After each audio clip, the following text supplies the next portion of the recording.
where it's all laid out in our charter when the window when the budget is presented, the school budget, and the town, the whole budget together, and then we go into the hearing schedules and workshop schedules and all of everything that happens. And just to, I'm going to pause. WACI is here, and I want to thank them so much for being here. And my name is Mayor Sherry Cantor. I'm the mayor of West Hartford. That always is helpful too. So again, the budget process has just begun for us. The board is a little bit ahead of us. And then we have specified dates when we actually vote on the budget.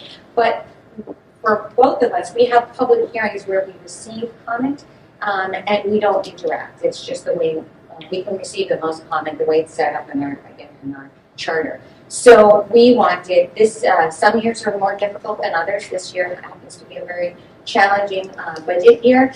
And we wanted to have a more interactive forum with the public. And so we set up several dates, different kinds of dates to accommodate people's different schedules and be able to really talk about what is driving our budget and the difficult decisions that we as a council are going to have to make.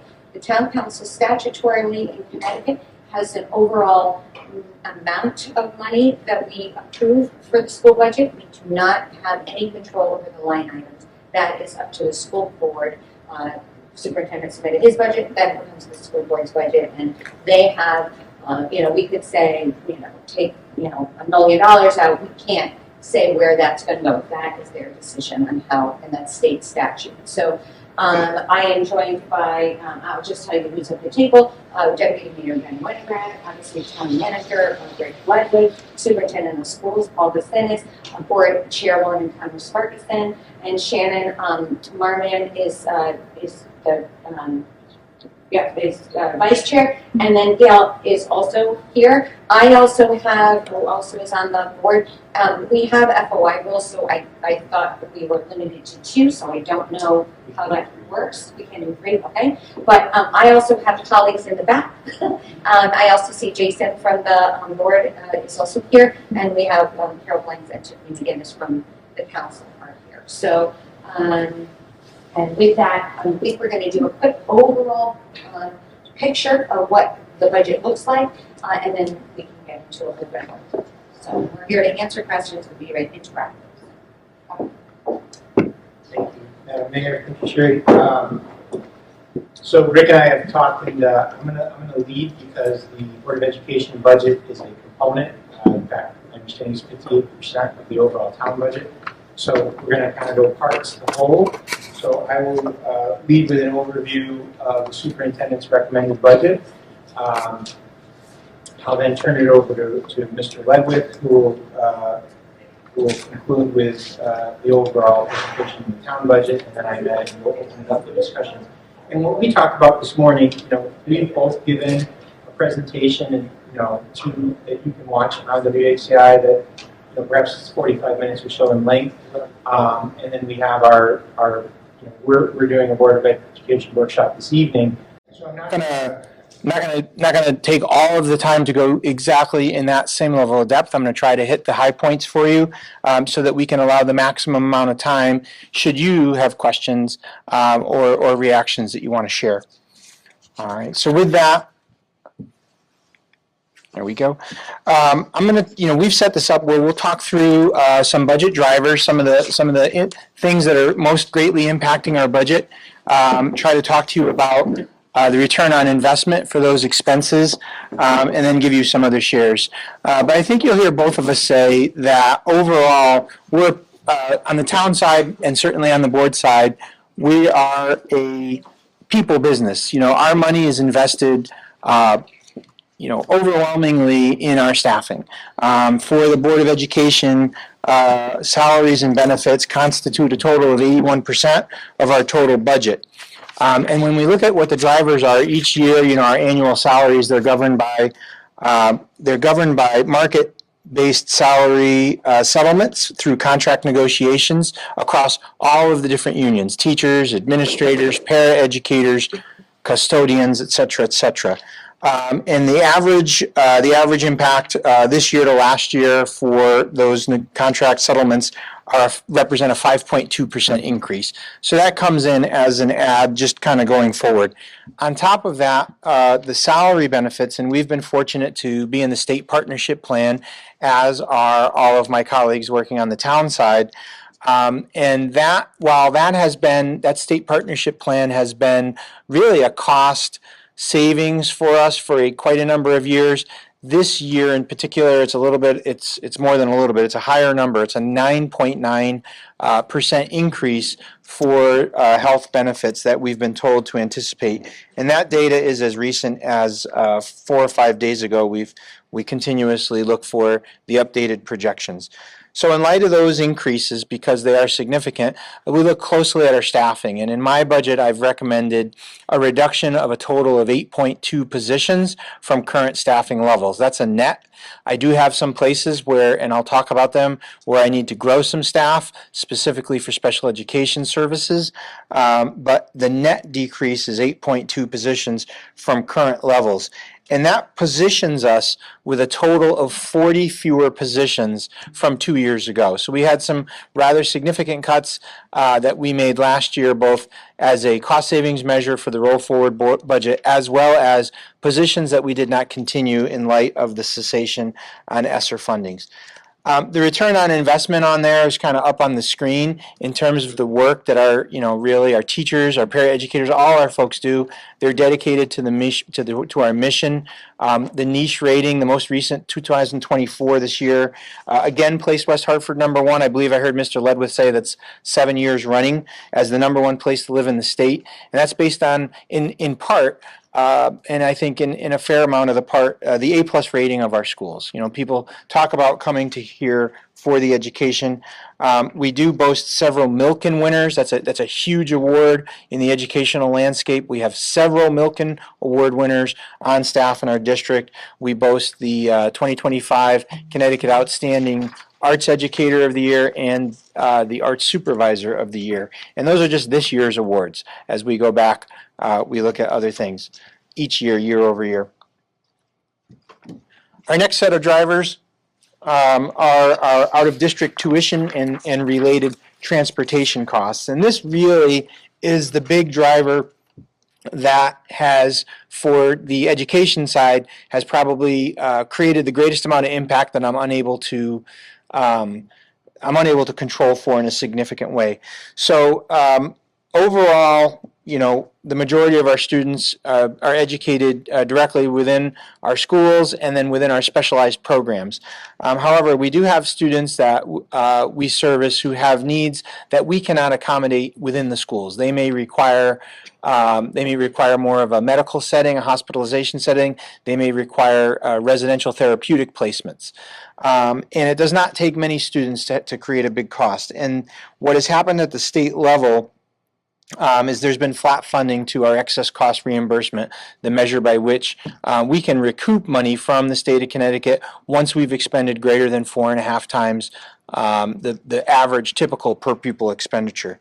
So with that, we're seeing the need. We have we're anticipating a $3.7 million gap from the state on top of what we would typically expect, which is going to drive a 39.6% increase in this line item. Pretty significant. There's an associated $1.3 million increase that we were adding to our transportation costs based on the potential addition for routes to support these placements. We have to transport the students to these out-of-district placements, as well as there's a piece of that transportation cost certainly that's part of the negotiated contract settlement from year to year in terms of an increase. This is all in the face, as I mentioned. There's a current $80 million shortfall that our legislators and owed in large part to the work of the West Hartford legislative delegation, to the mayor's really outreach and work with them. We were successfully, I'm sure you saw in the news, they were able to fill about 40 million of that. And there's a plan in the governor's budget 2 years out for another 40 million for that year. But there is no plan for next year at this time. And I would say a safe estimate is there'll be a $100 million shortfall across the state. We're anticipating a $3.7 million shortfall for West Hartford. So in light of that, we have budget increases in this area, but we're exploring some different things. We talked very recently, haven't even had a chance to flesh this out with a solid plan, but some things we want to look at. Regional busing. If we can regionalize bus routes with other districts to lower those transportation costs. And we're looking at what our different is there an additional program that we might be able to do? But one of the things you see up on the screen in terms of the return on investment, we currently have already invested heavily in programs to support our neediest children. Our Early Learning Center, our intensive academic program, our intensive behavioral program, our Strive program, and our post-secondary program, which is nationally lauded. We just had folks go out to a national workshop to present on our post-secondary program, and I asked our business office to kind of take a swag at how much we are saving by offering those programs, and where other districts, smaller districts, might be outplacing those same students that we service through those programs. And it's upwards of $35 million in savings when you take what it would cost for them to go and subtract the costs that we pay for the staffing on those.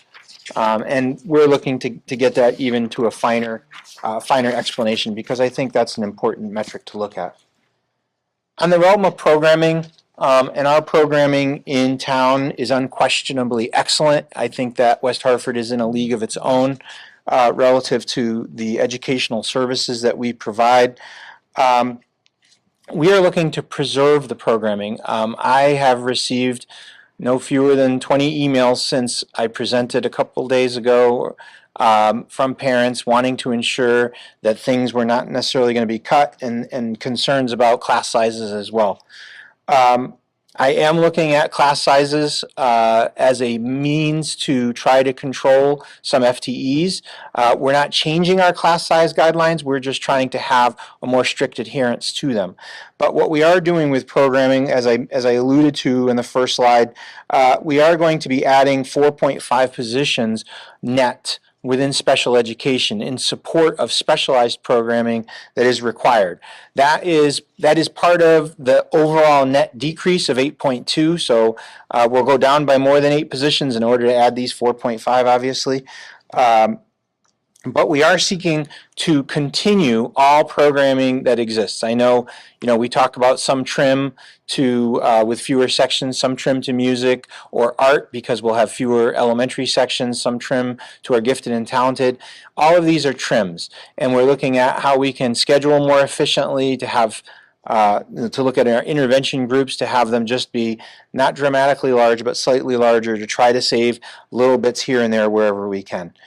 Overall, we understand our recipe works. We have 6 named schools of distinction here in the district. We've got a recent Blue Ribbon winner school. Our high schools, which rest on the foundation of pre-K through 12 programming, are in the top 3% nationally this year, and it's for as many years running as I can count back. The awards that we get both for our curricular programming and our co-curricular extracurricular are unquestioned. We've got one of the best music programs in the state that is nationally recognized. Our arts program is second to none. So we recognize that people come here for that, and we are doing everything that we can to ensure the preservation of that, which kind of brings us to the numbers.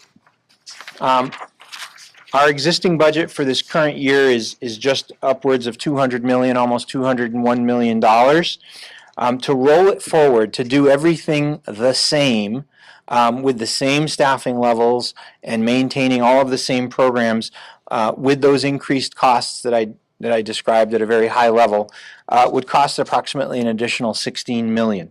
The changes that I'm recommending to include the, there's the 8.2 fewer positions that span, that we're going to talk in great depth about tonight at the workshop, as well as some other savings that that aren't necessarily tied to people. They're tied to different funding and things that we can take advantage of, utility savings that we're anticipating and things of that nature. Is about a $1.6 million savings for a total recommended increase to the budget of $14,422,000, which puts us at a proposed percentage increase of 7.2%, which I will thoroughly acknowledge to everyone here in the room is high. It puts us above average. It does not place us as an outlier in the state. There are outliers in the state that have put forward 11% and 12% increases, and I'm not talking about small districts with small budgets. I'm talking about large districts, and those increases are based on in large part based on the flat funding at the state shortfalls that we're seeing. What I can share is the fact that our per pupil expenditure, despite the significance of that number, remains 3.3 percentage points below, 3% below the DERG average. Which is to say, if we were to spend as much as the average of Avon, Simsbury, Glastonbury, South Windsor, we'd be expending $5.2 million greater, and we're 4.5% lower than the state median, which would be the equivalent of $9.2 million. So we do exercise the greatest amount of financial responsibility as we can, because we recognize that that this is a large number, and I know the issues on the town side relative to trying to preserve the services that we provide, which are unquestionably good, at the same time to try to control taxes. So that's the broad overview. I'm going to turn it over to my colleague, Mr. Ledwith, and then we'll take questions.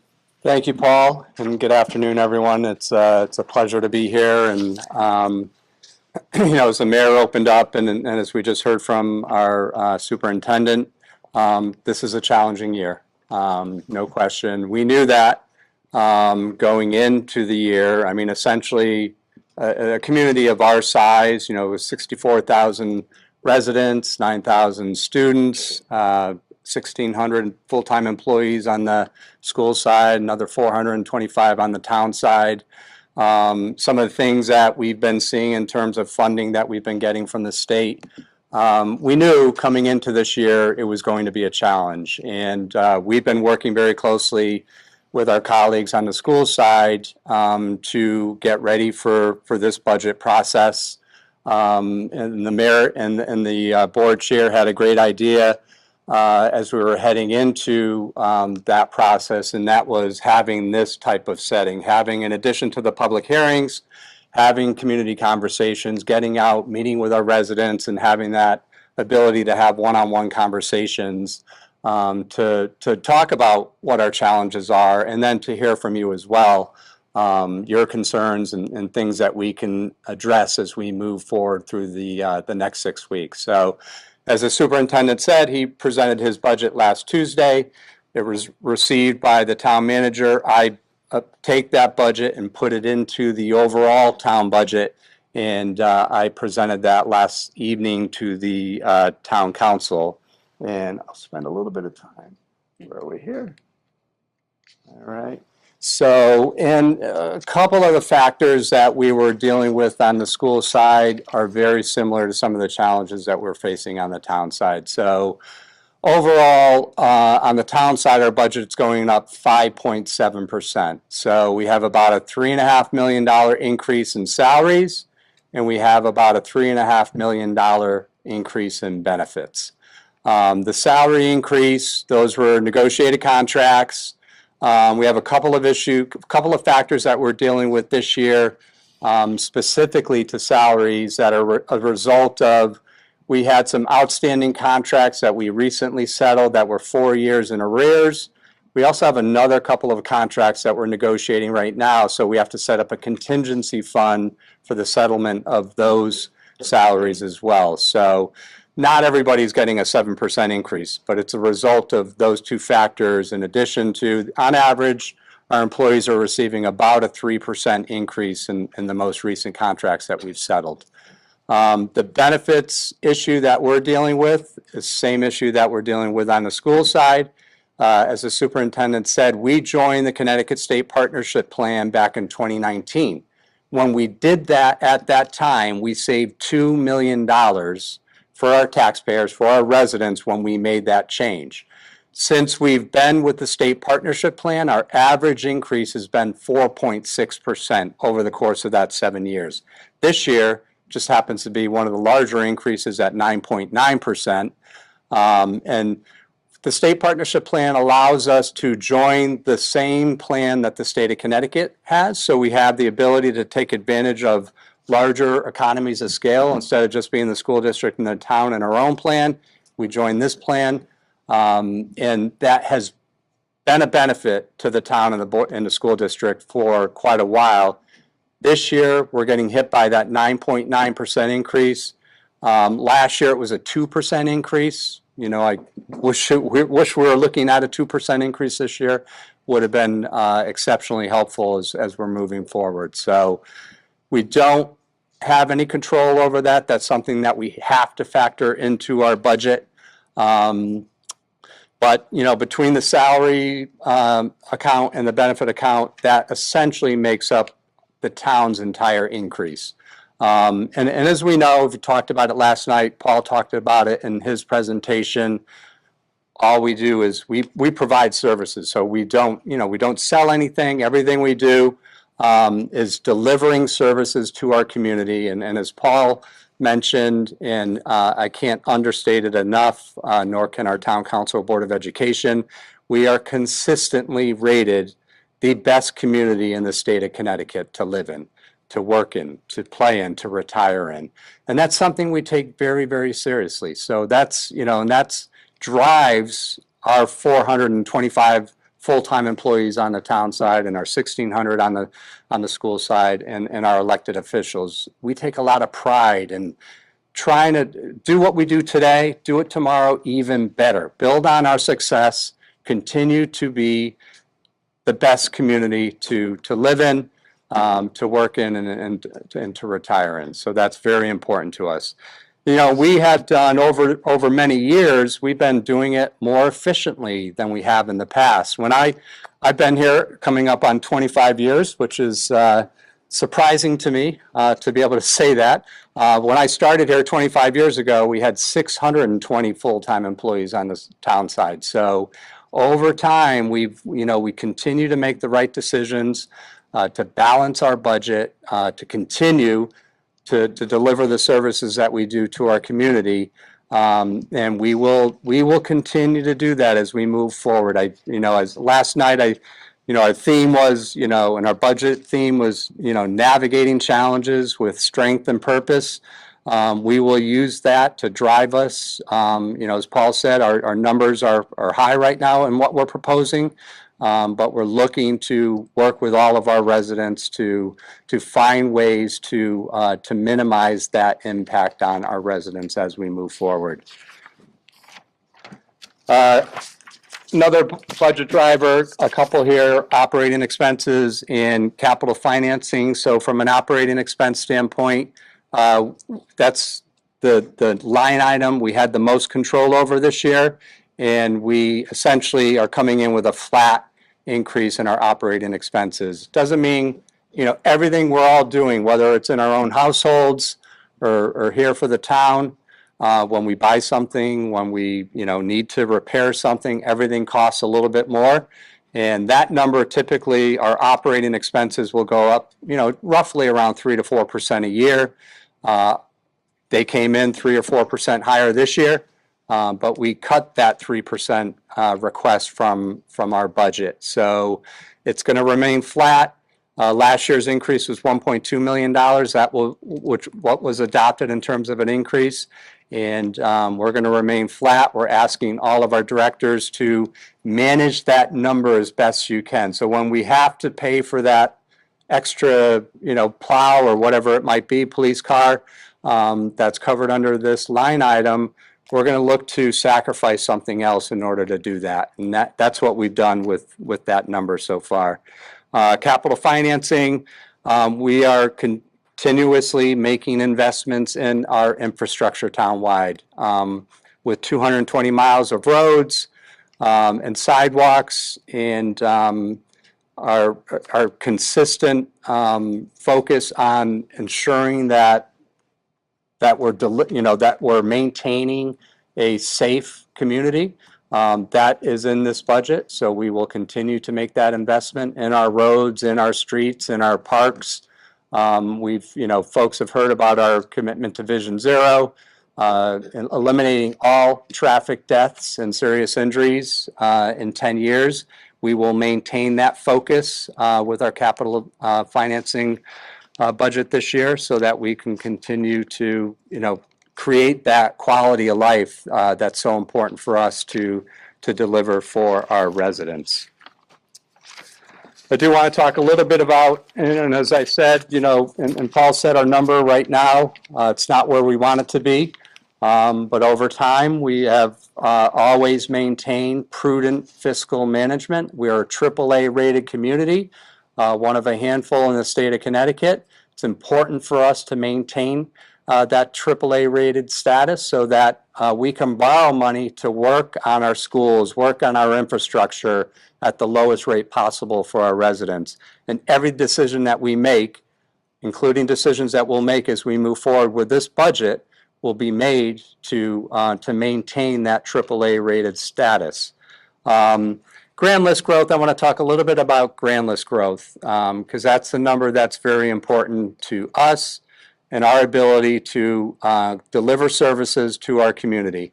And if we didn't have grand list growth year after year, and we have to hire teachers. We have to hire the best teachers, right? We have to hire police officers. We have to hire firefighters, and they deserve to get a raise year after year.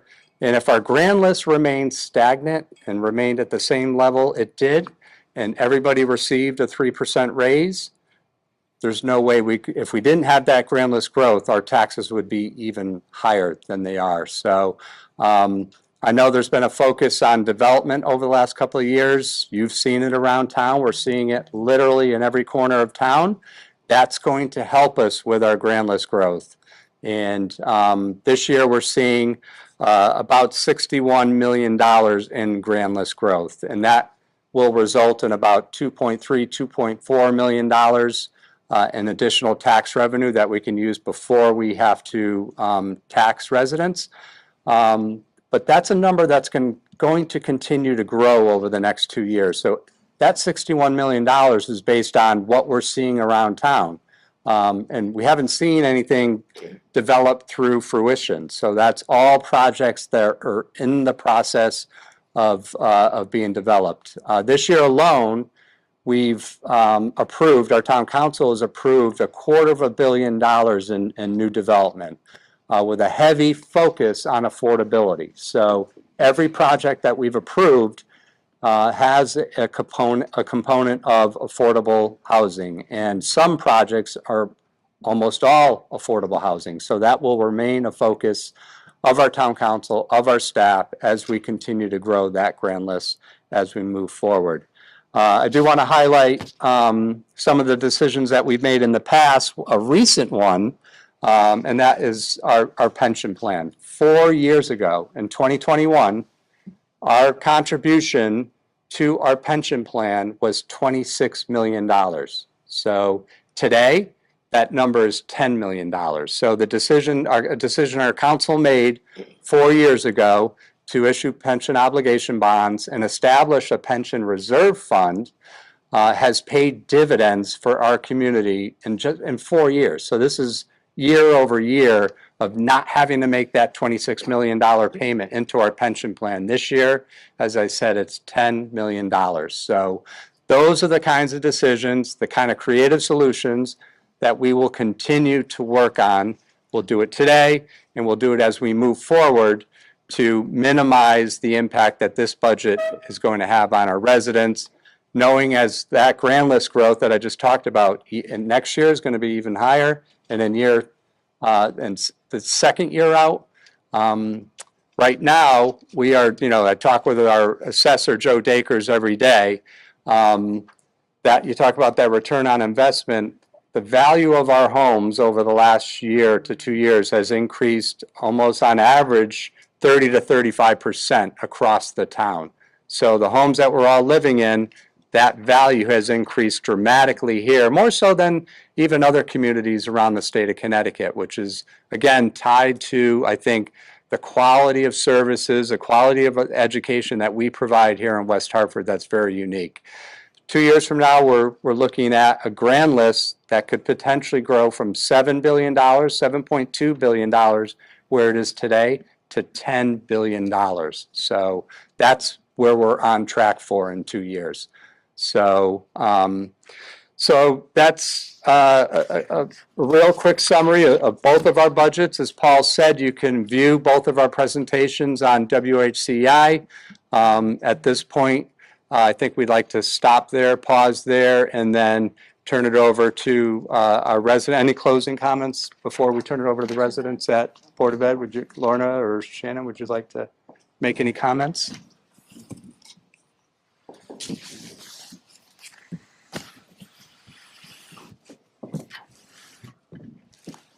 Thank you. Thank you. All right. So appreciate very much the information. I'm hearing it again from our Superintendent Vice Nesbitt. Thank you for sharing as well. That keeps us abreast. And want to thank all of you for being here and those that may be viewing and listening to our budget piece. I want to very much thank my teammates that are here, Shannon and Gail, that are here as well, because we know when it comes to our budget, it really is all hands on deck. And it's important that all persons play a role in supporting these efforts. So just want to thank my colleagues here, and of course, Mayor and Deputy Mayor, thank you so much for being here, and our town manager as well. So we welcome your questions and your comments also, so we can try to move forward together. We have a microphone too, folks. Yep. Any questions, comments, opinions? All are welcome. Sure. I don't have a perspective of what goes on in other towns, but if and you may have a better perspective, like if similar group of individuals were getting together in other towns surrounding West Hartford, would they be having the exact same conversations? Are there unique challenges that West Hartford is facing versus all of our fellow, neighboring towns? So just wanted to get a perspective on that. Like what's going on in Avon, what's going on in Farmington, what's going on in Simsbury, are they having the exact same conversations? Sure, I can offer some perspective on the educational side and defer to any of my colleagues here on Tom's side. But in broad strokes, there's a lot of commonality when you look at even beginning with, say, the percentage of the budget, the 60-40 split that we talked about.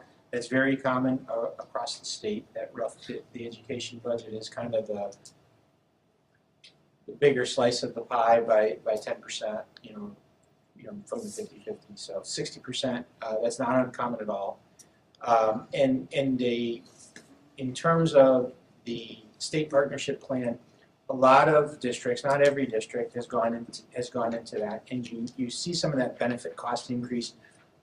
We used to have a separate plan, and we would face some significantly high, it's kind of like a roller coaster. We face some significantly high costs, some significantly low. And the movement to the state partnership plan overall has been a benefit because those cost increases have been a little bit more stable because you have this larger pool, it's a greater number of folks, it's all the state employees, it's a lot of town employees, it's a lot of boards of education employees. So overall, we've had greater predictability and lower cost increases with that for a fair amount of time. And anyone that's in the state partnership plan is being faced with that. Our salary increase, as I mentioned, it's a market-driven increase.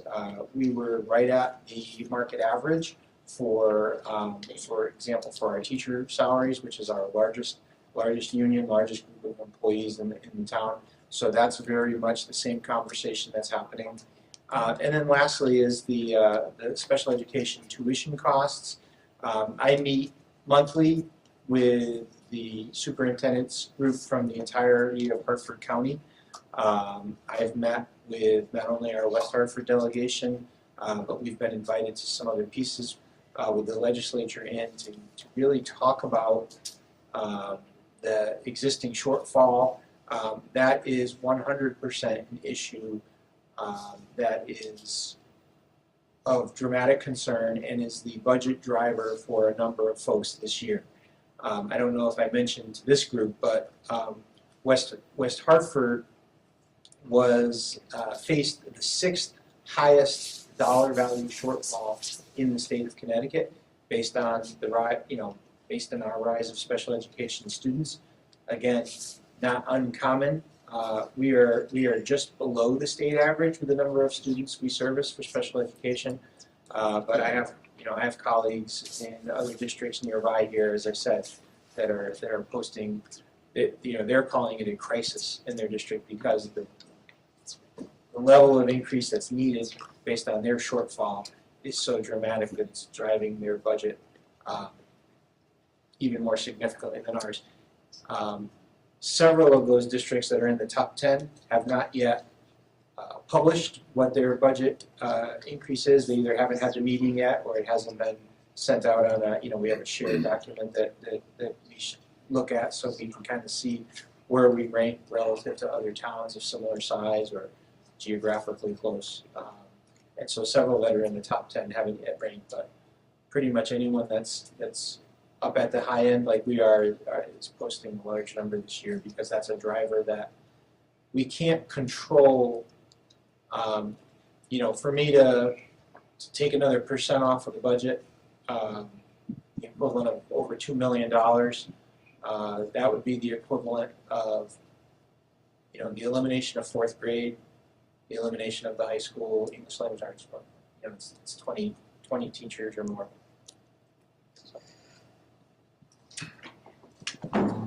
Yep, and I would, and we do the same thing. We monitor all of the town budgets and city budgets around the state. And we're early in the process. We'll know more in the next week or so where most other communities are coming in. I've seen a 10% and I've seen a 3%. So, but I haven't seen a lot. So we'll just start to see some of those increases. I think our dilemma on the town side is a little bit unique to this year, similar to what Paul just said in terms of the healthcare increase. Like last year was a 2% increase. We probably, hopeful we wouldn't see this kind of increase back to back. So I think next year we could expect to see a much more manageable increase in our healthcare costs. We have some issues that we're dealing with on our risk. We have a risk management fund that we make a contribution into to fund our healthcare, and then our workers' compensation and all of our insurance programs that cover all of our town. We're dealing with a couple of litigation issues that have forced up some premium increases on one of our accounts. So that's unique to this year for us in the risk management side as well. Our salary increase would not be at the level next year that it is this year because of that, settling a couple of contracts that had been outstanding for several years. So I think those two issues are more unique to this year than most years, and I think we'll see more of a stabilization in those line items next year. But certainly there are other things that we'll have to take a look at as we manage this budget this year. So a couple other things I'll just say that are unique to West Hartford. We actually have seen higher grand list growth than most other communities around us. A municipality like Hartford is seeing grand list growth decline. Manchester saw grand list growth decline. We're seeing an increase, which is a very good news, and there's more in the pipeline. And so that's good. Every municipality is different in the makeup of who the taxpayers are.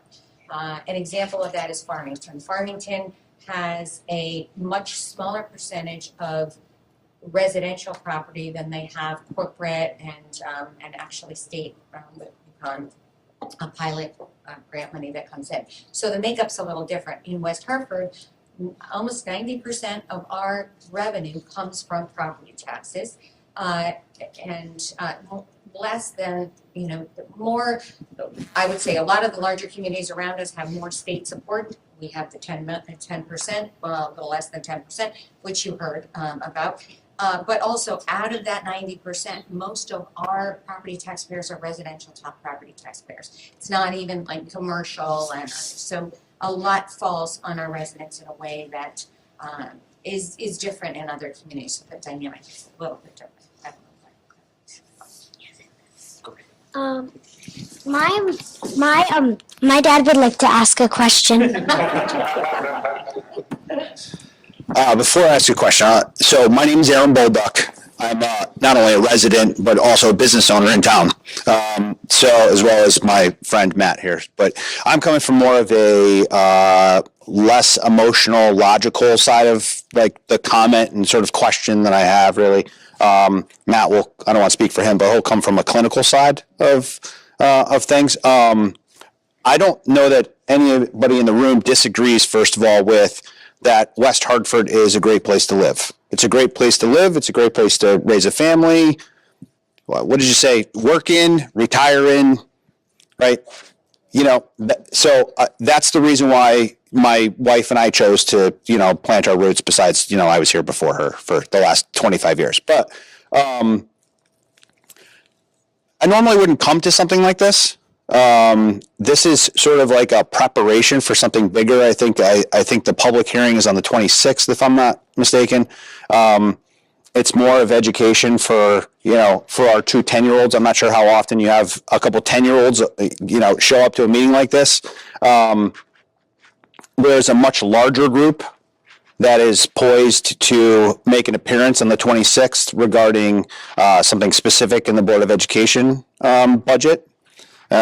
And I think that, yes, do I think that special education and some other areas definitely need some attention, but I think it raised a lot of red flags with some, call it potential reductions to the Quest program. And that's raised all kinds of emails and emotional responses. And even there's a couple TV stations that are now calling us and going to cover some of this stuff too. So I'm sort of like letting you know ahead of time. It's not a threat, but I'm letting you know ahead of time that there's a little bit more of a wave coming for that meeting, right? What I would say is I think that when I was growing up, the gifted and talented program was something that a bunch of kids didn't have the aptitude to be in, right? It was a very select group, right? And I always viewed it myself, and not being in that program, as the super smart kids, right? And what both of these children here today are in the Quest program, okay? And what I would say is, while they are very smart children, I'll speak specifically to my son. He's also a very different type of child. He thinks differently. And he's not what I would have thought growing up as to be a gifted and talented child. He's an out-of-the-box thinker. He doesn't fit a specific mold. Some would say he even falls under, even though it's under Quest, he would fall under the special education category. So it's something that, like, where is that line between Quest, because there's a specific high level of intelligence in some areas that, if fostered and pointed in the right direction, could be something really, really special, but if not, could really be a detriment to the children, right? So it's a very fine line, and Matt can speak to probably the emotional and some of the clinical side of things, but I'm supposed to follow that. yeah.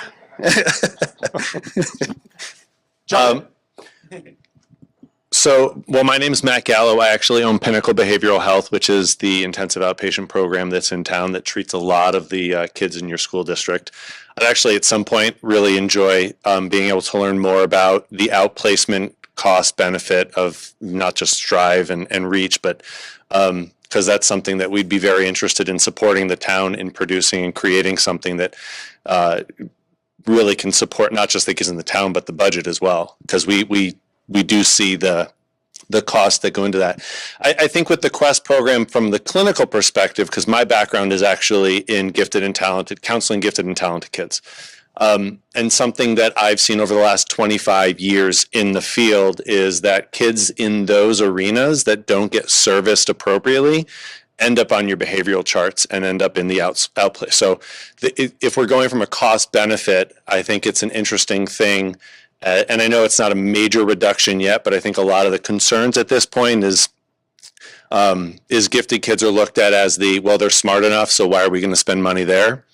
And then as those programs become eliminated, at least in my experience working with a lot of school districts, those kids end up costing the school districts a heck of a lot more money on the back end, being sent out to different types of schools because they're underserved or unserved in those general. So I'm just curious, like, is that something that's being considered in this process, and how would you guys kind of approach that?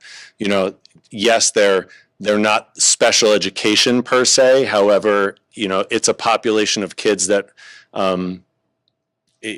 that I feel become underserved when the budget, you know, when you guys are, and maybe it's requirements, but you know, when we're adding positions to special ed and we're subtracting from those, like what's the kind of the cost benefit of that, if that makes sense? Great question. I'm glad, so for the benefit of the room, I'm glad to know I was aware that there was a buzz around potential cuts to our Quest program, our Gifted and Talented program. However, I got about 20 or 25 different emails. I read about half of them last night at the presentation of the town budget, and I was kind of tied up in a lot of interviews and some things today, so I was going to read the other half of them before I had the budget workshop, and I know I have at least 4 or 5 on Quest, and I haven't gotten a chance to read them all through yet to understand exactly what the concern was, so I'm appreciative, because the cuts to the Quest program that we're proposing are not that significant.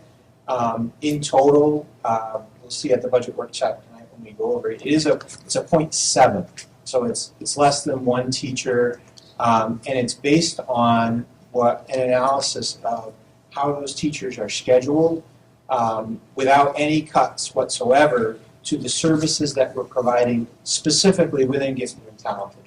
And so the way that it works, our provision of Gifted and Talented occurs really in grades 4 and 5. Students are tested in grade 3. And we have 2 forms.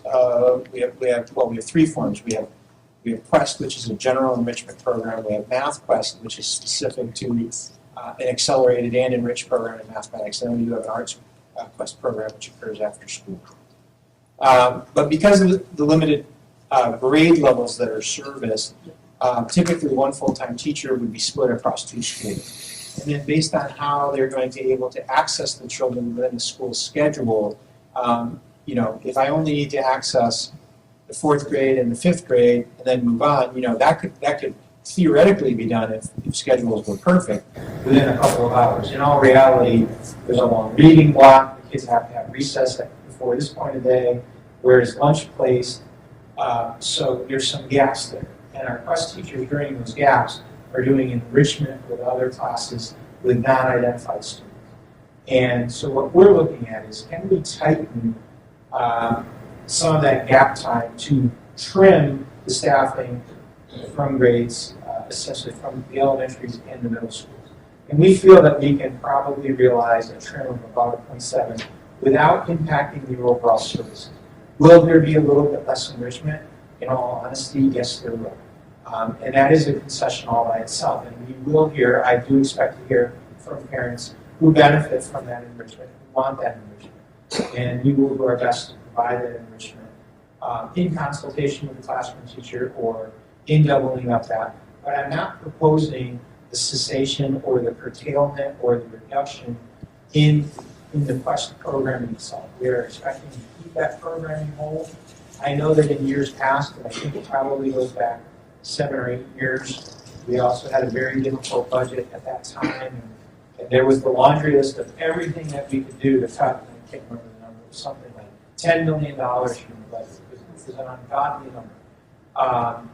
And we were talking about elimination of the Quest program, elimination of an arts rotation at middle school from 2 to 1, elimination of athletics. You know, those were the kind of sweeping cuts that would be required to be able to hit such a large number. My reductions are as fiscally responsible to be able to provide as much relief as I can from the significant nature of the cost increase for next year, while protecting and preserving the program. So I'm here today to represent that I think that we can preserve Quest, and I respect what it brings for our community, and I recognize how much our community wants it. without, but at the same time, I got an email this morning from a world language teacher wanting to know why world language was the first thing that was being cut from the budget. And I had to go look for world language being cut. And it's a tiny little sliver, just based on the reduced number of sections in the elementary. And so I think people can be nervous when anything's being cut, like that is the beginning of the end. That is not the intent.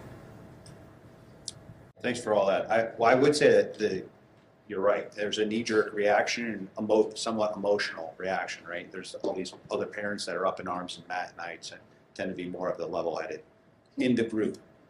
Tend to be, not always, but I think what concern is, I think we saw something in some information that got sent out to us that showed a trend in the quest in year over year over the last maybe 5 or 6 years. It's been reduced. So it continued to be reduced, and I think it's like, okay, at what point does it completely disappear, or does it really adversely affect the kids, right? So I think some of that may be, I don't know, look, we've also had primarily at the elementary year-over-year declining enrollment, and I'm interested to go back and look at the trend because I want to be responsive to the concern. I'm here saying there's no secret plan to sort of replace. okay, that's good.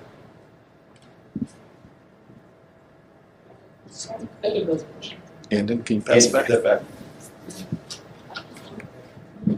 Thank you.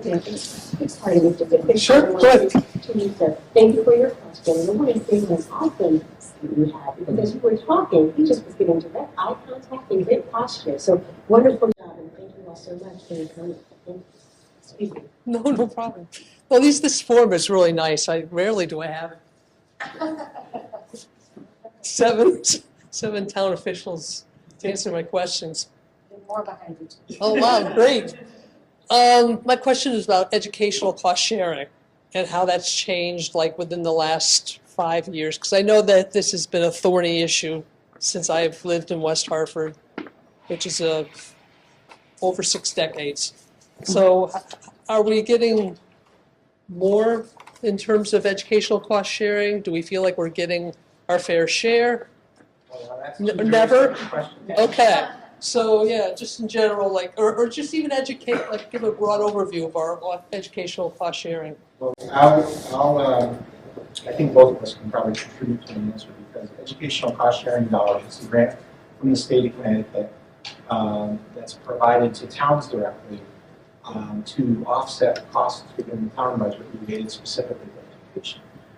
And this year we are getting an increase. It's a smaller increase than last year. There's work done within the legislature to accelerate the full, I don't know, it's the full funding or to accelerate funding, promised funding within educational cost sharing. So this year we're getting just over $640,000 more than last year. And I think in your presentation, Rick, you could probably say the exact total number of dollars.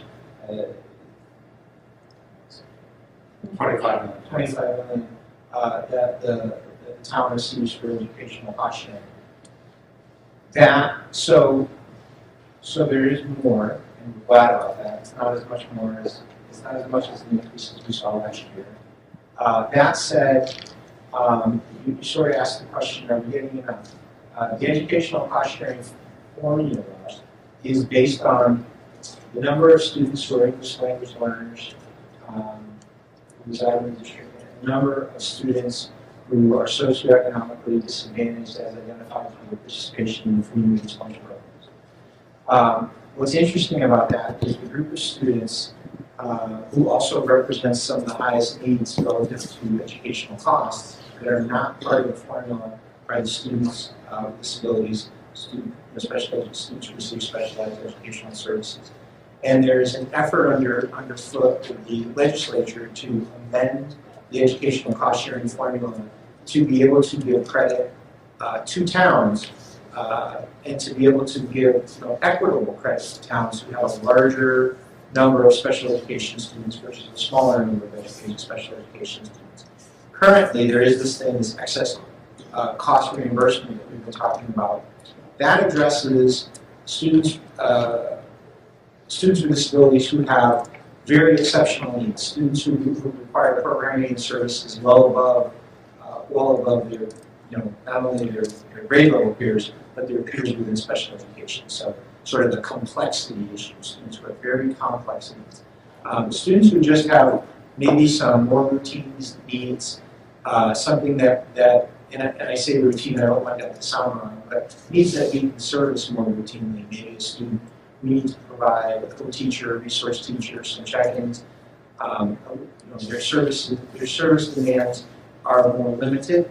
Right now, we don't get anything from the state. We certainly get funds through IDEA, but that's the effort that's underfoot with changing the educational cost sharing formula. That way, a district like West Hartford that has right about the state average would get some money, whereas perhaps a smaller district that doesn't have as many special education students, or any district that didn't have as many special education students, we would get just slightly proportionally more under the DCS and support, which we would appreciate.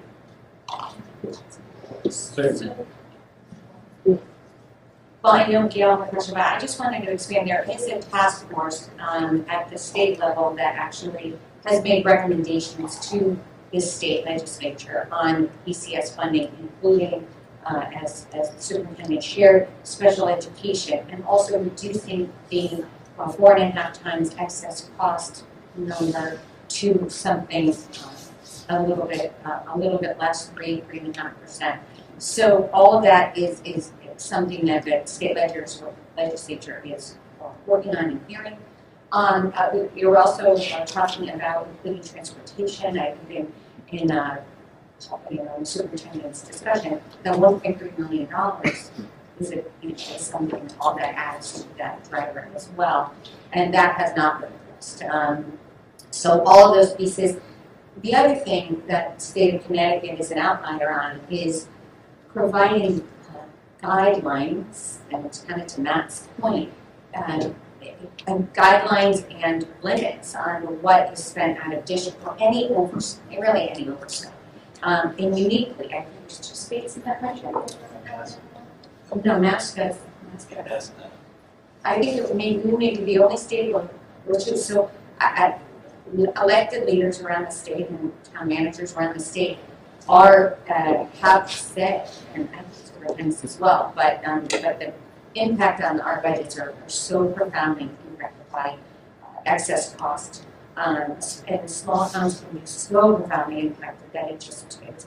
So there is this cry to help in that, all of that formula to also have oversight. And have it checked and have recommendations.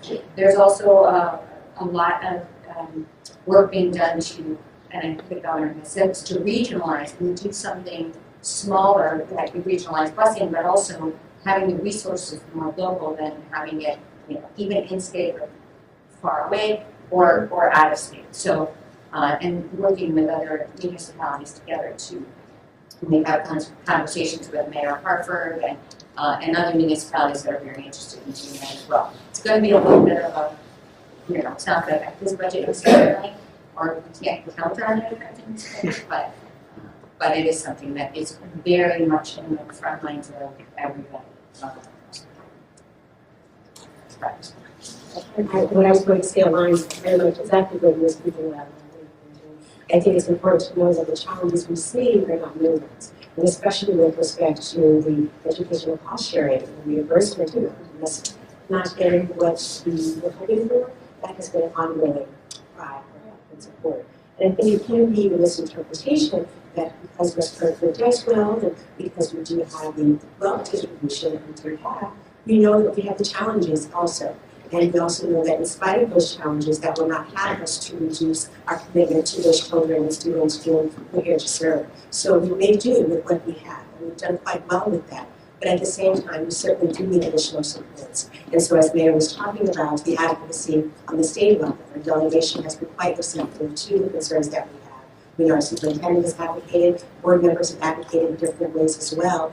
And the more we advocate, and that's why we're reaching out to the public and saying, please help us in squeaking the wheel, because it is something that has been a long time coming with supporting us in a way that we can provide the best supports to the children in our community.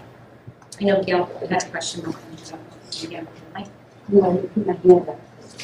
This is working to answer that question. So I've been in town a long time. Thank you all very much for being here. I appreciate that very much. And the community organization about education and priorities. You all come out of your offices and come into the community. Unfortunately, I was hoping there would be a much larger group of citizens here to a large number of people really myself. So, thank you, Jennifer. I have, so that's my global statement. So I tend to pack a few questions into one. The first one I hope doesn't sound ignorant, but do we generate enough revenue to pay for all of our expenditures across the board? I'm assuming because of our rating, we must have a balanced sheet, but I'm asking the question anyway, because I know how in accounting, sometimes you can not necessarily have things be necessarily even. So that's my first question. And that gets to the heart of this discussion. So the Board of Education sort of is this universe separate from town government, and your needs are part of the town council consideration, but also unique in that respect.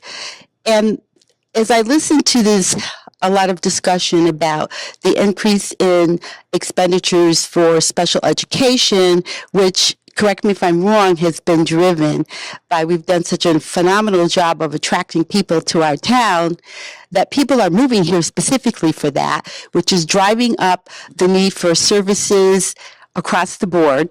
And the question is, as we're looking all of the new development coming into town, have you already factored in or anticipated that that's even going to cause more of an impact in requests for services and needs?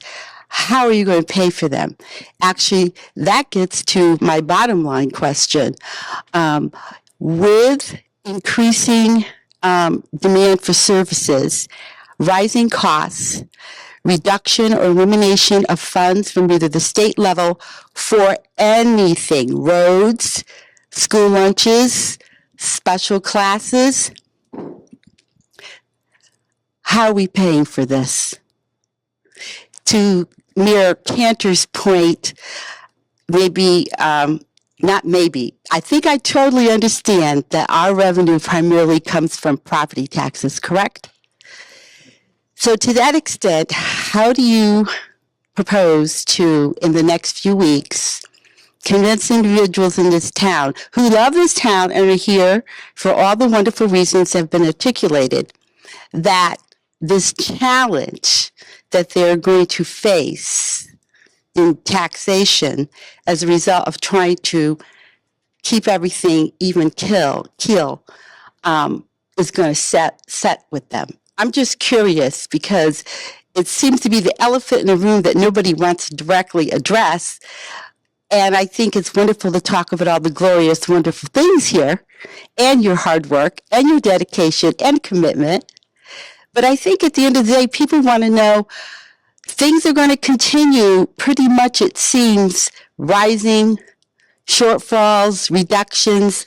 How, do you have a plan of action? So, yeah, we'll start with the first. So your first question, do we collect enough taxes to cover our expenses? And we do.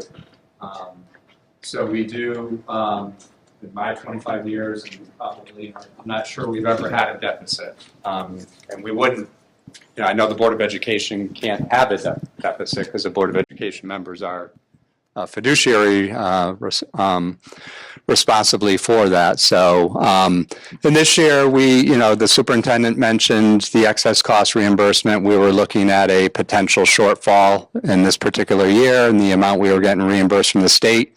And these three individuals, one to my left and two to the right, were very influential in working with our delegation to work with the governor to reverse that. So very fortunate that we will not be looking at any kind of shortfall on the Board of Education side this year.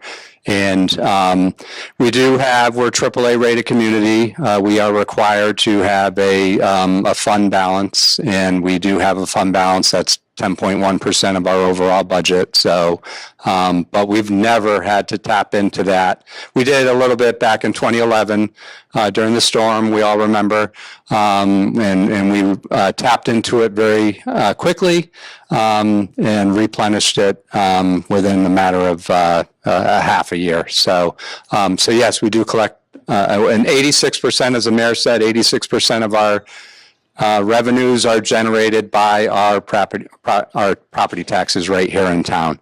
We get roughly $35 million from the state and various grants. So, but the rest is unfortunately on the backs of our taxpayers, which is a little unique here in the state of Connecticut. Versus states around the country who have opportunities with sales tax and things like that. There's a bill on the floor right now that would provide sales, restaurant and hotel tax to municipalities that we're hopeful to see some legs with that particular bill. That would help certainly as we move forward. So in terms of development and the impact that has on our schools, so most everything you've been seeing around the town has been in the multifamily genre. So, and with the ones based on the experience of what has been built and is up and running, we've had very, very little impact on our school district in terms of adding to the number of overall population within our school district. So, and looking at what we're doing as we're moving forward, I'd see a similar impact. We work very closely with our school district with every development that we're proposing and trying to assess what impact that may have on our school district. And I don't see any significant, even a blip of an impact on our school district. That being said, to your point, we are a draw. Which, we're very proud of. It's again, and I know that comes with a balance. We don't want to, we always look to minimize the impact on our taxpayer, but we do provide an exceptional educational opportunity for so many, and that's so important to us. But we will look to minimize any impact as we move forward as best possible. So, anything you would add to that? Yeah, so I think what Rick is saying, structurally, Connecticut is we're very tied to property taxes, more reliance on property taxes than any state now, I think, in the country, maybe New Jersey. But Massachusetts used to be ahead of us. It's no longer ahead of us. So that's a structural change that has happened, increasing over time, that municipalities around the state recognize it. I'm not sure our legislature recognizes it, or the leadership, honestly, at the state level, understanding affordability. When you talk about housing affordability, when you talk about business-friendly business affordability, property taxes is a huge component of it. And so that is a real challenge for us to balance as we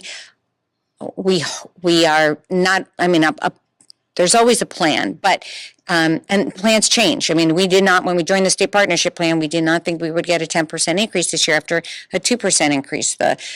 We didn't know they were going to allow GLP-1, distribution for weight loss and all of the things that are maybe going to drive those costs up. So we're going to have to react to that. We're going to have to figure it out. Sometimes it's a lag, but we're going to have to raise our hands and do that. Property taxes have increased in every municipality throughout the state every year for decades and decades and decades. So the only way to, and ours have been less than a lot, although our mill rate is high because the state contributes less and we have less corporate investment in our community, which is something that we continually work on. And we did have a corporate investment in our community that has expanded, and that's good. Small, but still. But we are, the 1% hospitality tax is something the state takes revenue on everything. Dog license. How much is a dog license now? $10, $11? I don't know. They take it all. No, we get We get $1. $1. We get $1. Costs us more to process dog licenses than it is. So there's no revenue stream that we've been able to get that is beyond property taxes.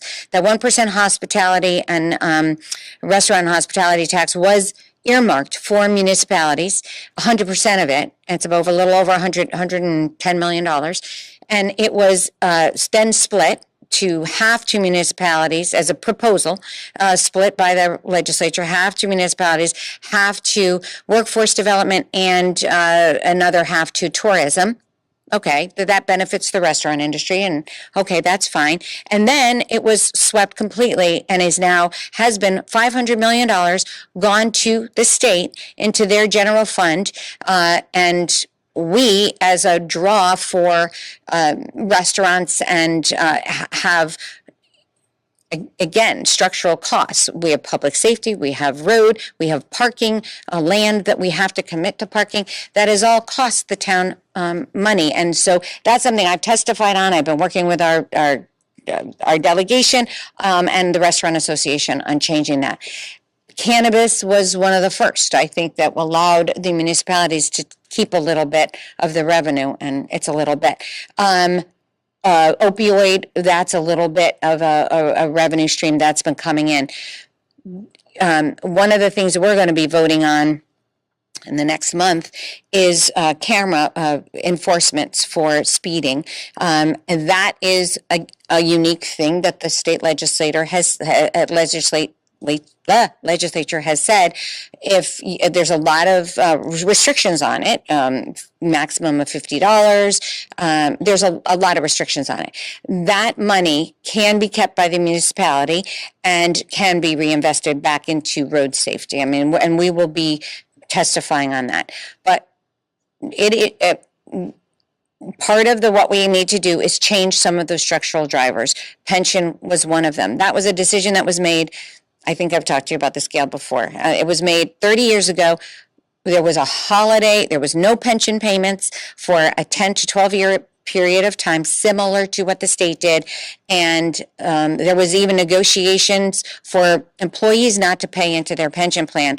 We are paying for that now. If that had not been done 30 years ago, it would have been a very different dynamic for West Hartford. The bleeding has stopped in that we were going up so much. I mean, we actually we're cutting our school budget and our town budget on the backs of our pension plan. That has stabilized, and hopefully for the remainder. And that will go away. That is not, in 20 years, it's going to be a good drop from our, that's good. I won't be here, but well, whatever. But anyway, we have to look at those structural things. We have to fight for new revenue streams. But this is a dynamic that every municipality is facing in Connecticut. It does get me a little riled when we have such a surplus at the state level and such talk about how we're decreasing taxes, when really it's a shift. What's happened is you haven't funded things to the level that have been agreed to and have been required, and what other states have done, and then that has not, then it shifts to the municipalities. So anyway, but a little bit of my soapbox. I just think it's important that the public hears that discussion or commenting as well, because I don't think a lot of people get that in terms of how this town, the green town, is paying for this and providing the back. And to the superintendent, I just want to say, my children went to school here and did well. My son got a full scholarship to a second tier Ivy League school. My daughter chose not to go to college, which is such a wonderful job of education. Then she's a manager for the law firm she works for. She's a paralegal manager. So, you know, we train, educate students and accommodate very, very well, clearly. So I just wanted to let you know that there's a lot of thoughts, but I just wanted to say everyone gets it with respect to their education. But for those people who are now without children at home, they're dealing with other systemic. Appreciate it. Thank you. Bye, thank you. Oh, yeah, I think you need the mic though. Yes, you need it It's for the cameras. for the WC.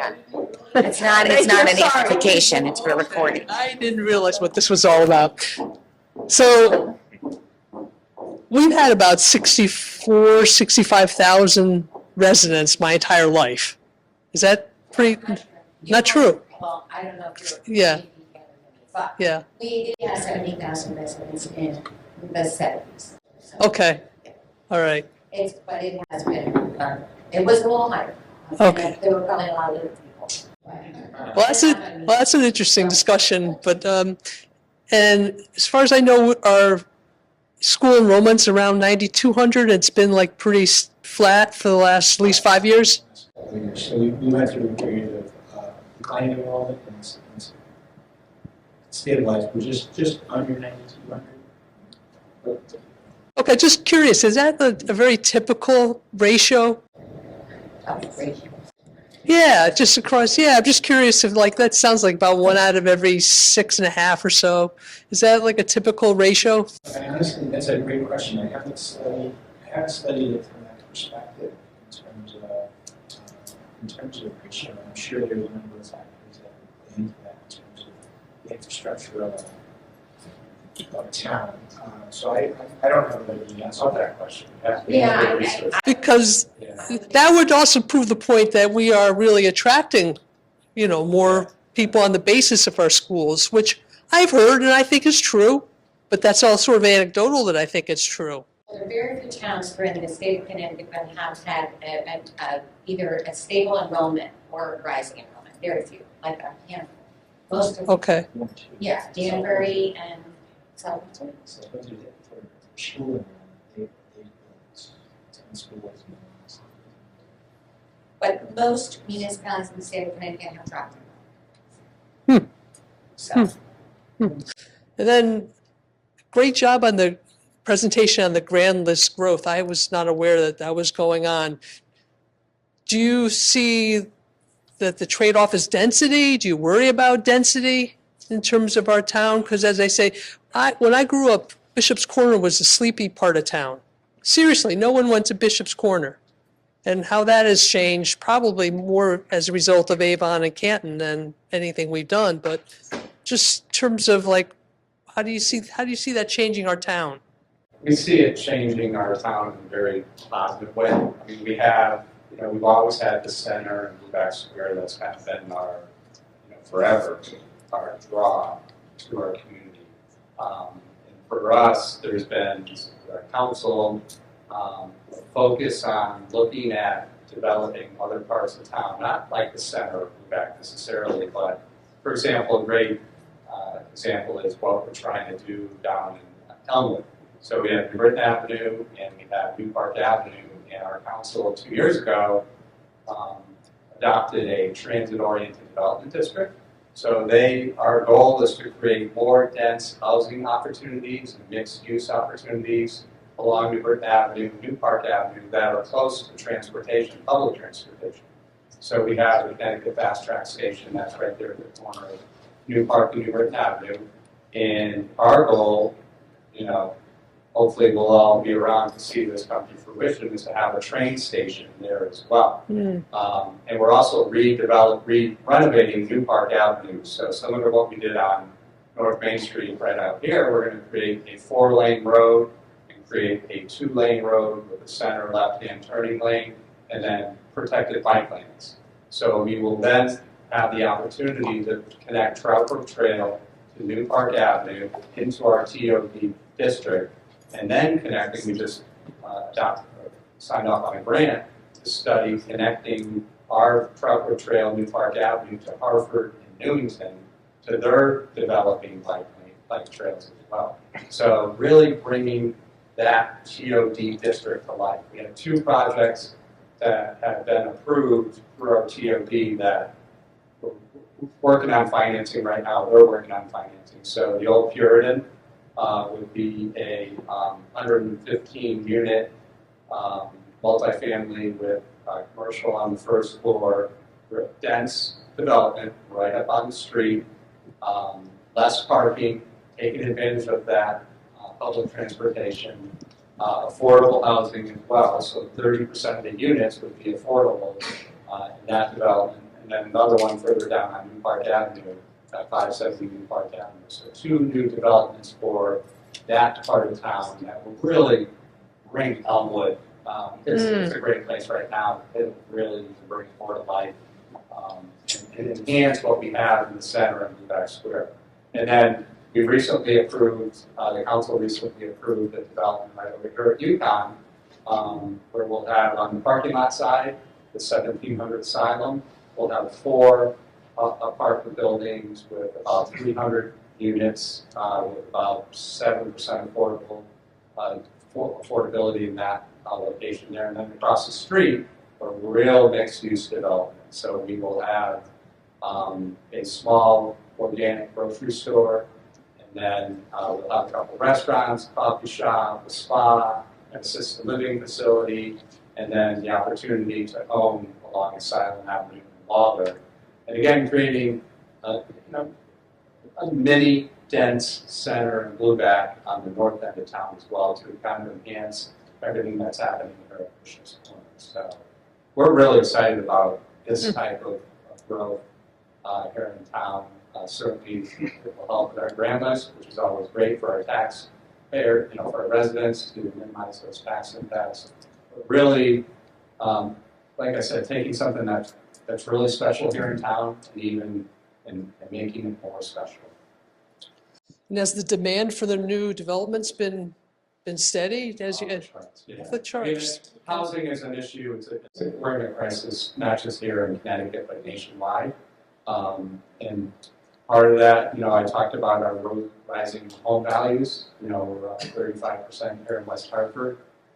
So there is, when I think about my kids' age now, who are, they're all out of college now, living in an apartment in various places around the country, but I think about being their age trying to buy a home right now, and I couldn't do it.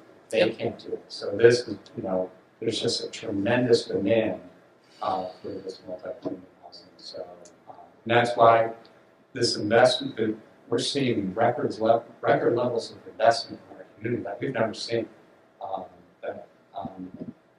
I talked about UConn. That parking lot side UConn was purchased for $23 million just for the land, just to have the opportunity to invest in our community.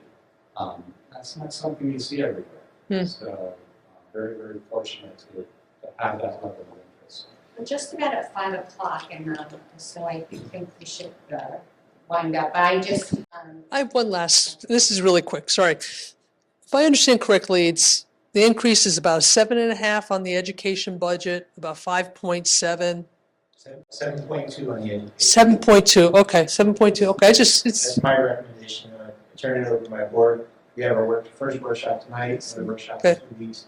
On April 1st, they'll vote on the budget and send the figure to and does anything typically change between the proposed phase and the actual? Okay.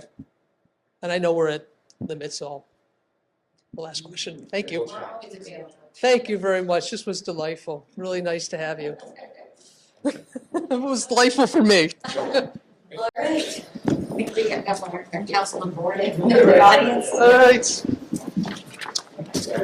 Thank you so much.